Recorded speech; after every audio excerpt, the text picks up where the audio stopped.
नाज़रीन, ओबावड़ में पाक फ़ौज सां इज़हार यकजहती लाइ रैली कढी वई, जेका रामती रोड ते अकबर फोटोग्राफर खां प्रेस क्लब तां थींदी ओबावड़ मेन चौक ते पहुती। रैली जी अॻुवाणी सूबे सिंध जे सदर मोहबे वतन पाकिस्तानी लाला नबी बख्श भट्टी ऐं सूबे सिंध जे जनरल सेक्रेटरी मोहम्मद काबिल भट्टी, सदर ज़िले घोटी अल्ताफ़ हुसैन रिंद वारनि कई।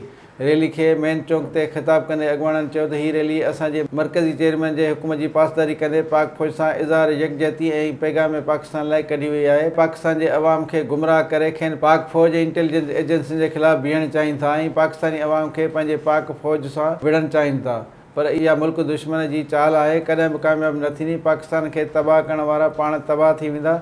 उन मौक़े ते अॻुवाणनि जो इहो बि चवणु हो त पाकिस्तानी अवाम मोहबे वतन आहे, हू सभु कुझु सम्झी रहिया आहिनि, हू पंहिंजे पाक फ़ौज सां गॾु बीठल आहिनि ऐं हमेशह लाइ साणनि गॾु आहिनि। दुश्मन जेको बि करे मगर पंहिंजे मक़सद में कामयाबु न थींदो। रैली में शिरकत कंदड़ पाकिस्तान जा झंडा ऐं बैनर खणी पाकिस्तान पाक फ़ौज सां इज़हार यकजहती लाइ पाकिस्तान ज़िंदाबाद, पाक फ़ौज ज़िंदाबाद, मुल्की इदारा ज़िंदाबाद जे पुरजोश अंदाज़ में नारेबाज़ी कई। रैली में मोहम्मद रमज़ान आरई, सोबदार खान कोश, डॉक्टर निसार अब्बासी, मोहम्मद उस्मान भट्टी, शेर मोहम्मद मलक, वकार भट्टी, मोहम्मद बिलाल भट्टी, दिलदार भट्टी, ज़ाहिद हुसैन रिंद, सादिक हुसैन रिंद, मोहम्मद अली सुमरो, अब्दुल वहाब सुमरो, अब्दुल गनी भट्टी, मोहम्मद परेल कोश, अब्दुल हकीम भट्टी समेत सवें माण्हुनि शिरकत करे पंहिंजे वतन दोस्तीअ जो मुज़ाहिरो कयो।